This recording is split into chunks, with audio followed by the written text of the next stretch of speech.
Hello, beautiful people. It's Cinderella. Welcome to the channel. Today we're back again with another video. Still on the Blake Lively and the Justin Baldoni situation. We're gonna check this video together. This is from Candace Owens and it is titled Blake Lively filed a sham lawsuit. Is this now a criminal case? Okay. It gets all the more interesting, which we're gonna check together, and I would love your thoughts and your contribution in the comments below. Let's dive right in. Now. I'm assuming that regarding this Blake, Ryan, Justin case, that things may have just transformed from civil to criminal, and I'll tell you why. And like I said, in case you somehow missed the updates over the weekend, don't worry. Sit down because this is going to be wild. It's unbelievable. Don't worry because I'm also going to unpack it very slowly. Of course, I've made a little timeline to make things easier because you likely need a refresher. There hasn't been much movement in this case, but without question, this is the most explosive update since it all began. It's the final piece of the puzzle. It pulls everybody in. The New York Times, the PR firms, Brian Friedman must be having an absolute field day. And by the way, I want to say this could have all been avoided if they had listened to me when I told them, drop the lawsuits. Just drop. When you know you are doing nothing good, get out of doing the nothing good as soon as possible, especially when the whole world is watching and you've got mommy sleuths on the case. So remember, we had to work backwards with everything. We didn't, if you were me at least, I didn't know who Justin Baldoni was. I didn't know Colleen Hoover. I didn't watch the movie. I just saw a crazy lawsuit being filed. A CRD complaint, looked shady, sounded weird. I'm not a big Me Too person. And then we kind of had to go backwards of like, wait, what happened? And then we were surprised because we saw the New York Times data and it looked like this was some sort of a plot. But there were still some elements that didn't make sense, which is when Blake and Ryan began colluding with the New York Times, we didn't understand how exactly Stephanie Jones' PR was able to give these messages to the New York Times ahead of time. Like there was this missing piece of what Stephanie Jones was saying, that she was complying with a subpoena. So I'm going to slowly remind you of who she is and why it's actually the most relevant piece of the entire puzzle. Okay, so this is the PR chart.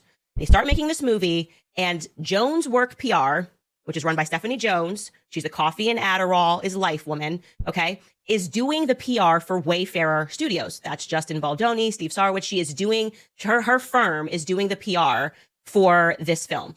But she's not personally managing that PR. She has someone under her named Jennifer Abel, who you see there, and she is dealing with this quote unquote smaller account. And by smaller account, I mean that while Stephanie Jones is out flying around with Jeff Bezos and his soon to be wife, Jennifer Abel is dealing with this little baby account that only earns them $20K a month for the firm. Jennifer Abel decides that she wants to leave this firm and she wants to start her own firm. Justin Baldoni and Steve Sarwitz are like, we are going with you if you're going independent because you're the only one we even know at this firm. And we're happy to stay your little account. And Stephanie Jones is like, nah, that is not happening. I am Stephanie Jones. I'm married to a bigwig over at WME. No one leaves Stephanie. I mean, we're talking like toxic relationship with your employer. It doesn't matter what the reason is that someone wants to leave.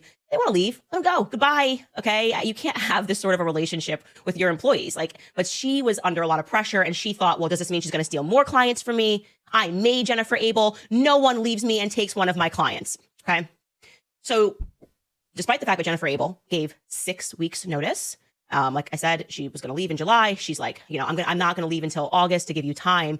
Right before she's about to leave, Steph Jones calls her in. She's got a lawyer. She's got the, chief level. I think it was the CEO there. She's got security. And she's like, we need your phone because we have a subpoena that we're complying with. And we're taking your personal phone. Jennifer Abel's crying. She's like, I've had this phone number since high school. What do you mean? It has all my pictures, my Facebook, everything. And she's like, nah, hand over your phone right now. It's going down like this. Okay. She hands over her phone and there you have it. Suddenly these text messages that are in her Jennifer Abel's personal phone end up in the New York Times. I had to just give you that backstory because you have to remember why it's so important. Now, the $1 million question for all of us that were looking at this was, what subpoena was Stephanie Jones complying with? What? There was no lawsuit. This went down in August, right? There was no lawsuit until December. What subpoena was she complying with? Well, we finally have our answer and it's positively shocking. Check out this headline. It reads, this is in the Daily Mail, revealed Blake Lively's super shady legal tactic that set off the war with Justin Baldoni before he even had a clue. Okay. I'm now going to tell you how they managed this hat trick. And they're even like, it's even crazier and there are more lies that are being told on top of it. So we've created this new timeline for you so that you understand this. On July 10th, 2024, Jennifer Abel tenders her resignation. She's supposed to leave on August 23rd. On August 21st, that's when Stephanie Jones confiscates Jennifer Abel's phone. You know what is interesting with all of this is the fact that it is slowly working in Blake Lively's favor. And I'm going to say it all over again, over and over again. You want to know why? Because now you got to know or understand that, okay, This person practically thought that, oh, they were going to do whatever they want to do and they're never going to get caught, or they didn't expect it to go this far. But now that it's playing in her favor, because this is the kind of person that she don't believe that people don't like her. She don't believe that it's not possible for her image or for people not to like her movies or not to be her fan or whatever. But now, in her Delulu mind, that is what she believes. But truly, truly, people can just not like you. Not for anything you've done, but cannot just like you. And pretty much you're being exposed. So maybe, just maybe this might be the perfect example or perfect angle for her to do the authorship. And maybe she can also even do a documentary on authorship and whatnot, and how it played, and how she became the most influential person in 2025 time, as per Times magazine. So maybe this might also work to give her that authorship that she so deserved. What do you think? Or that she so wanted? What do you think? And truly, you're more like we knew when we said, oh, all of this is working in her favor. Then she later became the most influential 100 most influential person in Baspa Time magazine, and now this. So it seems like she is trying to do everything to keep or stay in the news, yeah, or it's just like she just can't get off the news. Don't you just love it? Like literally. But obviously they did not expect all of this to get revealed or be exposed like this. So they thought that people are dumb anyways. The people love me. There is no way they will believe a nobody, a nobody like Justin Baldoni, a nobody like the rest of the other cast or the crew from It Ends With Us. Nobody's ever gonna believe them. After all, she's Blake Lively. She's the wife of Ryan Reynolds. She's Deadpool's wife. She is Gossip Girl alum. Nobody is ever gonna believe Jane the. Who is Jane the Virgin? Where? How many people have seen Jane the Virgin? And truly, I haven't seen Jane the Virgin. I saw Gossip Girl. I haven't seen Jane the Virgin. But exactly, who is gonna believe Jane the Virgin actor? Nobody's gonna believe him. They're gonna believe woman because she's a woman. She's a feminist. She is married. She has a thriving career. She's a mom of four, and she's very pretty and whatnot. People are definitely gonna believe her and take a side. So let them get on. Let them do however possible they can because they they are Hollywood. But guess what? People are not dumb anyways. People are just watching and like, okay, are you done? Now it's time for others to have the last laugh. Okay, we're going to skip the August 29th one. We're going to get to that later. Then on September 27th, a sham lawsuit is filed. Now, what sham lawsuit are we talking about? I want to skip ahead and show you this because what went down, and I'm going to tell you this is me reading into the situation now, was they took her phone, they were going to hand it to the New York Times, and then somebody in the group, maybe it's Ryan Reynolds, I think it's Ryan Reynolds, says, whoa, was that legal? We have the messages and we're going to go to press and we're going to fight this in the New York Times, but like, can we get in trouble? And they all scrambled on the back end and they said, holy crap, we need to pretend that there's a real subpoena. Otherwise, you maybe just stole your employee's phone and now we're about to go to the New York Times. So they actually found a lawyer to give them advice and to tell them how to file a fake lawsuit so that they could use that fake lawsuit to pretend that they legally took Jennifer Abel's phone. Okay. So they find a woman and somehow they hit up this attorney, Samantha Katz. She is the moron that involves herself. She's got a face like a moron, right? She just looks like a moron. Decides to involve herself in this plot. This is the unknown individual that she works for Manat, Phelps and Phillips, which is in New York City. And she devised with her clients to file this lawsuit, which prior to last week, nobody could find. And I'll tell you why, because look at this. The plaintiff is Van Zandt Incorporated. This is an LLC that is owned by Blake Reynolds that nobody would have known to look for. We're going to get more into the details of that, right? And a couple of things that you should know about the Van Zandt lawsuit. You're looking right here. There's no defendants listed. It just says the lawsuit lists 10 Jane Does. So they didn't list any defendants. It's just like anonymous 10 people that were filing a lawsuit against. We are Van Zan LLC. The language throughout the lawsuit is intentionally vague because they never wanted the public to find it. Okay. They never wanted the public to find this. Because again, they're trying to work backwards to legitimize something that they likely stole. So I'm going to read you directly from this sham lawsuit. It writes, it accuses the 10 Jane Does of, quote, they have participated and may continue to participate in efforts to harm plaintiff, including by failing to act in plaintiff's best interests, taking actions to their personal benefit at plaintiff's expense. Imagine suing Anonymous. Ah. Failing to freely communicate with plaintiff regarding matters that impact plaintiff's business and reputation, and disclosing to third parties, and failing to keep strictly confidential plaintiff's confidential and or private information. This is just words. Like Samantha Katz, okay, was just typing words so that they could get a lawsuit filed that they never intended to do anything but drop because for whatever reason, maybe there's a personal relationship there. She's trying to help out Steph Jones and Ryan and Blake to legitimize this phone, which they have seized from Jennifer Abel, that they are about to go mainstream with the New York Times. And the fastest that she is able to get that lawsuit out is actually a month after they've already taken the phone. They filed this lawsuit in September, the end of September, September 27th, 2024. That then allows, so that you guys understand, that then allows them to give it, any lawyer at that point can just write a subpoena, right? So the way that subpoenas work, just to remind you guys, remember I got that crazy subpoena regarding Kanye's lawsuit. Okay, so somebody filed a lawsuit against Kanye, then their lawyer wrote a subpoena. And of course, a normal person is not going to comply with a ridiculous subpoena. So I'm not complying with that. I'm going to go, good luck getting a judge to sign off on this. You're not getting 5 years of my phone records because you had to watch The Batman with Kanye West. That doesn't, I'm not complying with that, right? But Stephanie, of course, then tried to pretend that she complied with it. But this was all being done backwards. She had already taken the phone. And that's why she never wanted to show anybody this subpoena. Okay. That's why she was being weird, cagey. They wouldn't answer the lawsuit because they had hid it purposely because it's a sham. Now let's get into Van Zan Incorporated, the plaintiff that is listed and then which they never wanted us to be able to uncover. So Van Zan Incorporated has an address, which is listed in New York City, 888 7th Avenue. Crazy. I worked in that building for 4 years. I literally worked in that. I know exactly where this is. I used to work in private equity in that exact building. So it's listed as 888 7th Avenue. You can see it says Blake Reynolds, Van Zan Incorporated. It was formed in Delaware. That's very typical for an LLC. It says the type of business that they're engaged in is entertainment. We took a look at this and it looks like the firm that's working on behalf of them. Is it ML, Skylar? I'm going to have to look it up. I think it's like ML Company or whatever. Yeah, ML Company.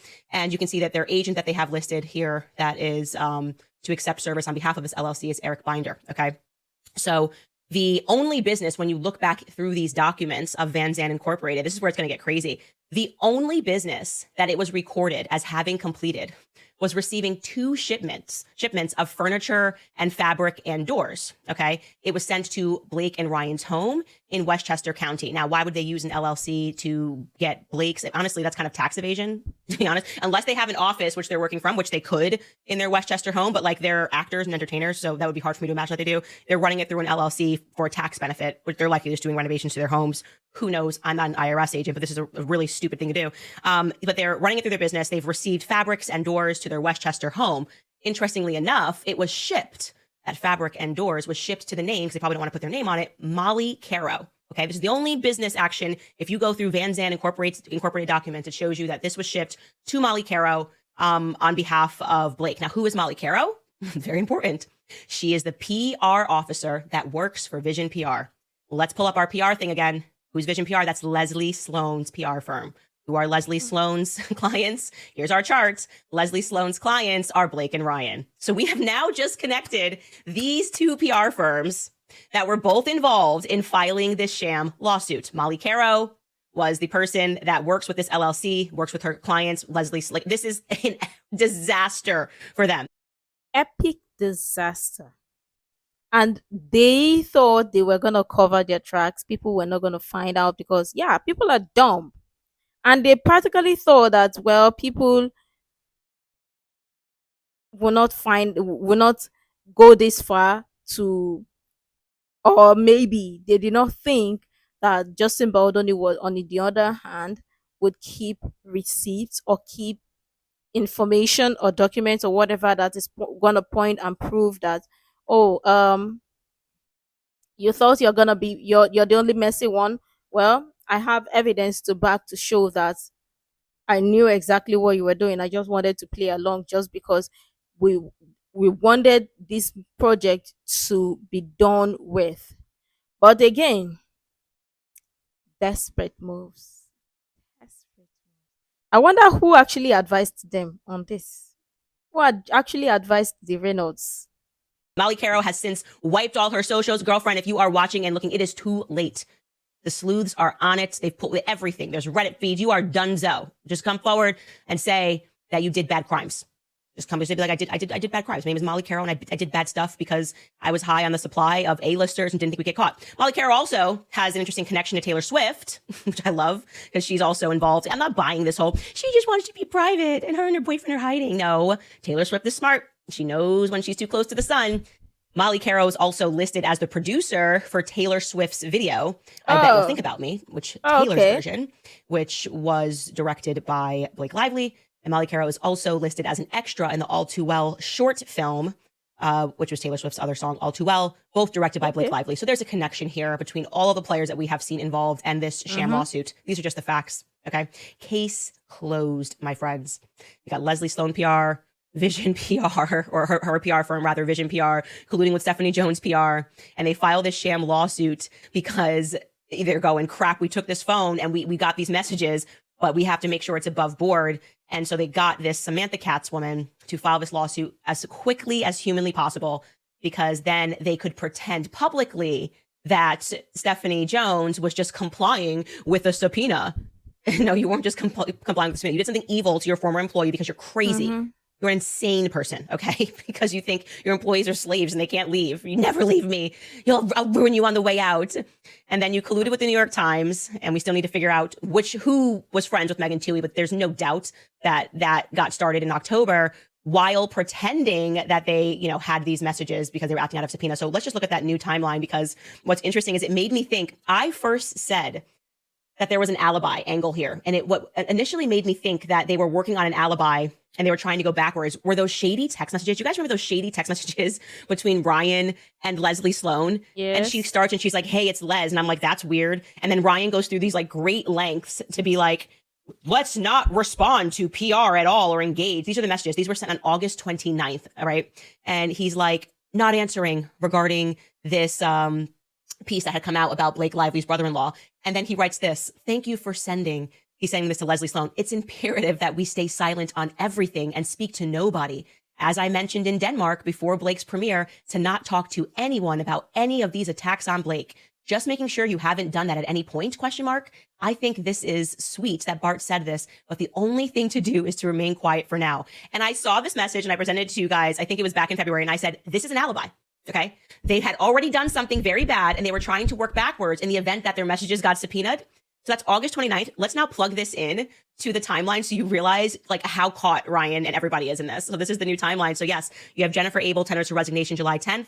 Stephanie Jones takes her phone on August 21st. Ryan sends the alibi message just a week later on August 29th. He's like, don't talk to the press. No, they were giving this to the New York Times. September 27th is the quickest they could get out that sham lawsuit. So it came after she took the phone. On October 1st is when the actual subpoena was issued, because you need the lawsuit first. And then you can say, haha, we have a subpoena. So the fastest that Samantha Katz could get that done was about 5 days or 4 days after the fact. So again, way beyond when she took that phone, which is why they refused to show us the actual literal subpoena. And also because the law firm could be in big trouble. On October 31st is when we were able to track that New York Times metadata. Then you have October 10th, which we're going to talk about. I just told you that the address that's listed, on Van Zandt LLC is 888 7th Avenue in New York City. Well, guess what? We also discovered that on December 10th, Liz Plank, who I told you Ryan very clearly was offering her something on the back end, Liz Plank files documents to update Liz Plank Productions for podcasting on December 10th, okay? And she is now using Ryan and Blake's agent. Here is the address. Look at this. Incredible. Liz Plank, look at that. Liz Plank, look at that address of her new manager. 888 7th Avenue, 4th floor. This same exact address for Van Zandt Incorporated. So basically we have like the best instincts ever Like we just were right about everything. Liz Plank knew it was coming, sold him out because Ryan offered her something production wise, podcasting wise. Same exact maneuver Colleen Hoover did. They were offering them all of these things to turn. And this is the Yeah. craziest part. Ready? On Justin Baldoni. Like I wish there was a villain in this story. I wish it was like, I don't know. They were doing all of this to go after Ari Emanuel, like two power players that were going after each other and being psychotic. Exactly. That is the more reason why when I hear people say, "Oh, it is just Ryan," or they just want to blame it all on Ryan. No, it will even be shocking you, or it will even shock you that okay, maybe the power players or the people that are moving this chess or that are moving all of this is not even just one person. Ryan might just maybe ship in, or maybe one of the Reynolds may just ship in, but and also the fact that people are trying to excuse Madame Colleen that whatever. No, no. When the big guys, A-list guys are telling you that see, they will give you this, they will give you Hollywood, they will make sure your movies is been aired on whatever. She will do it now, will spill all the tea and everything. You see? From the podcast to the what they call that other one, author, and then PR. Everything. Gbegbe, it is not just one person. It is more like a circle. Now I'm wondering how many people are gonna be involved in this. Then when you now attach or add some other people that's some of the names you don't want to even hear, you now realize that it is really the company, the said company, the Van Zandt company, Reynolds and Co. Then you now realize that it's Reynolds and Co. behind all of this. And you see all those their small employees that they just add and attach. That's why the other one was playing pretend and want to be, came on TikTok and was playing like she's high on Pepsi or high on Coke. Madam, stop it. Stop it. It does not work. People are now wondering like maybe she has taken, she did not take it. She just want to behave like, oh, she's mentally exhausted and whatever, so that the people will not focus, or the binoculars will not be focused on her. Stop it. Stop it. They know exactly what they are doing. And now that the team, now that breeze blow, Fauyan have open. Now they want to start come and play pretend like they are high, or they are doing, they are mentally exhausted, or they are broke. Come on, come on. You know the people that is going to work for, it's not going to work here because it's exposed. And you guys, finally, people finally know who you people are. Hmm? So grab on your florals and your friends. It ends with us. It ends with you people is in theaters, right? Remember, somebody once said that. They were just trying to stomp on a butterfly that was sitting on a flower. Like, this is insane. Don't let that fall through the cracks. Like, do not forget, this was all to take down like the nicest person in the world. They were just like, yeah, I'm high on power and I can do this. And this is what we're gonna do. We're gonna collude with the New York Times. We're gonna file fake lawsuits. We're gonna get subpoenas. We're gonna get this all written out here. I mean, Stephanie Jones was really motivated by wanting to go after a former employee, which I give her a little more credit for. It's a little more sane, right? Blake was like, this can't be real press against me. Everybody loves me. A little credit there too. She's motivated by sheer stupidity. But Ryan Reynolds, evil. He's the ultimate villain in this story, okay? Because you know he's orchestrating all of this. He's buying out Liz. My agent will help you. 888 7th Avenue, fancy building. Yeah, well, my agent will help you. All you got to do, you have to know. Or what if the agent buying Liz wasn't even Ryan's idea? Maybe you know, see, let's listen. For people who are married, they understand and they know that, especially if their husband have got money and have got the influence, they know how what they are gonna do. They're gonna say, "Oh, I want you to do this for me. Help me do this because this is what I want, and I would want to take down this person." Or maybe you're speaking to your husband and you're complaining about something that happened, and your husband is not listening, and then you just say, "Oh, but you have the influence. You can help me do this, or you can help me do that." That way, it is coming from you, and since you're the man, people would listen to you more and respect you and take your word for it. What if, because see, I can, you people that are trying to play everything and say it is just Ryan, he may just be following his what his wife is telling him, because it is his wife or she is his wife, you know, you get. So let us also understand that part too. I'm not going to remove the two of them. They're from the same, cut from the same cloth. You remember that phrase? Best of the same feather flock together. This the two Reynolds that you buy one and get one free. That is the two of them. Is the ultimate villain in this story, okay? Because you know he's orchestrating all of this. He's buying out Liz. My agent will help you. 888 7th Avenue, fancy building. Yeah, well, my agent will help you. All you got to do, you have to know, is that we're about to file this lawsuit in 10 days because she did this on December 10th. So that means Liz Plank knew the CRD filing was coming out 10 days later. And the day before the CRD filing came out, they dropped their sham lawsuit, never to speak of it again. But now it's emerging. Why? Because Stephanie Jones is being sued. And she's holding on to this lie that she was complying with the subpoena. Well, factually, Stephanie, you're lying. Because we have the timeline. We know when you took her phone versus when that subpoena was actually signed off on. And the reason she's holding that subpoena close to her chest is because Samantha Katz, there's going to be some personal relationship there. And she's trying to protect that law firm. And I'll tell you why. Because I called Noah. Noah's my lawyer who has to field all my phone calls, right? And, same thing as he always says, that I'm not a part of this lawsuit. Yeah, we got it, Noah, but I am. So tell me what's going to happen, because this must now trip into criminality, right? You can't steal someone's phone and then try to legitimatize it. And this is why people hate rich people. I want to be very clear, because they do theft in a different way. Like if you were just a poor person and you stole a Snickers bar at a gas station, you're getting arrested. But Stephanie Jones has the money and the wealth to steal, and what's going to happen? She got to go to jail. This is white collar crime. They all should go spend some time in jail, in my personal opinion. I'm not saying throw the key away. I'm just saying that they should have to spend a couple of nights in jail, have somebody bail them out, and do the walk of shame, because it's theft. It's just white collar theft. I'm flying in the COO of the company theft from New York, and I have a security guard and I have a lawyer next to me, and I'm forcing you to sign these documents and hand me your phone because I'm lying to you and saying that I'm complying with the subpoena kind of theft. And that makes me sick. And this is why people hate rich people. It's just too much. And all of this because of your ego. Which is even crazier. At least maybe if somebody stole a Snicker bar because they were hungry, you're just a crazy, insane, deranged, wealthy person that's high on power.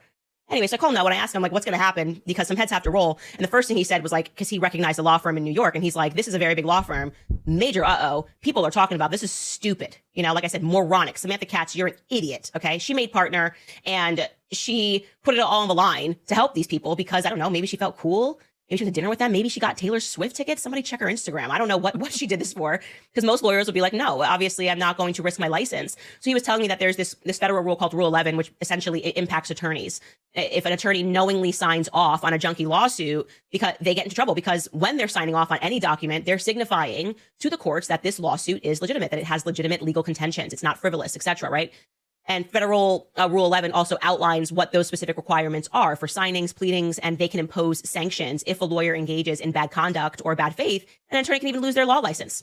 So this, like I said, this is why they're hiding it. The courts take it extremely seriously because they want to deter this sort of conduct out of the courtroom. And so what he's saying is New York has a similar rule, which is known as Part 130, where the court can issue sanctions for attorneys or parties to frivolous conduct. And that's what they're being so hush-hush about. Regarding Jennifer Abel, Jennifer Abel, I'll tell you what she's able to do. She can now go the criminal route if she'd like to. She effectively had her phone stolen by her employer under the guise of legitimacy in a state that does not play around with that, by the way. California has some very strong laws on the books for consumer privacy that protects employees. Your employer can't just go through your phone and take things because they want to. And I'm hearing that she's considering going that legal route, and I hope she does. I just need somebody to go to prison. I really do. And here's what I'll say in conclusion. If everyone had settled when I told them to, which just couldn't happen because everyone here involved is a narcissist, no one would be in this predicament, but no one ever listens to me. Also, I got to tell you guys really quickly before we get into some sponsors, somebody also pointed out to me how long Ryan's been a psycho. Remember I read you that email that came in from his teacher who said he had very serious issues when he was young and talked about how he got kicked out of this drama class and he would fake cry and do all of these deranged things. Well, somebody dug up that Ryan also set his school on fire and bragged about it years later because he was in the high of everyone thinks Ryan is great and none of us kind of noticed he was a psychopath. And this is a real article that was published in the Arizona Daily Star. It says Ryan Reynolds is funny even when he's serious. And it tells the story of him reflecting on the fact that he first and foremost had flunked out of a high school drama class because he would ditch out and he was working on all of his personal drama. I'm assuming that's related to his father because we've already confirmed he had a lot of issues with his dad's. But he said that he really set fire to a tree. This is coming from Ryan. Admits he set fire to a tree, which led to the building catching on fire. And he said, no one found out that it was me. And I think the statute of limitations has run out. And I just hope that, I don't find out later that some poor schmo has spent time in jail for it. Not normal behavior. All I'm going to say. I'm telling you, that teacher was dead on. He said he was exhibiting characteristics when he was young, that he is a complete sociopath. And I think he just lies the whole time about things. And he seeks to destroy people and things. and I should be concerned, but I'm not because I just see right through him. I think all of these people are absolute losers. That's what I'll say about that. I was Anyways, the both of them are far or as much as involved as the other. And I'm not excusing one person out of this shambles or whatever, because the both of them are cut from the exact same cloth and they are power hungry, power thirsty people. And obviously, they did not expect it to go this far. If not, if they had known that it would have gone this far, they would have stopped from the beginning. But I mean, it is the Reynolds couples, right? So Hollywood is behind it. Remember that they even Hollywood too came and said, they know these people, they give big, they are big on donation and whatever. They are good people. Who is that? Bologna, Bolo, whatever you name that person. Who is he? Nobody freaking knows him in Hollywood. Exactly. Nobody knows him in Hollywood. But so far, so good. It seems like the people that they know so happen to be what? Not nice people. If you like, have all the money on this world or in this world and be spraying the money on your face, and you have plans of doing evil to somebody else, it will slowly reveal. And so far, so good. It is playing in their favor because they are the ones that use their own hand to scatter and destroy everything without even knowing. So let them dance to the music. They are playing song or they are singing song and they don't want to dance. Dance to it, my friend. Let me know what your thoughts are in the comments below. Obviously, this is not shocking at all. I mean, by the minutes is uncovering and revealing who these people truly are. But I love your thoughts and your contribution in the comments below. Make sure to like, comment, share, subscribe, and all that stuff. And until next time, see you in the next video.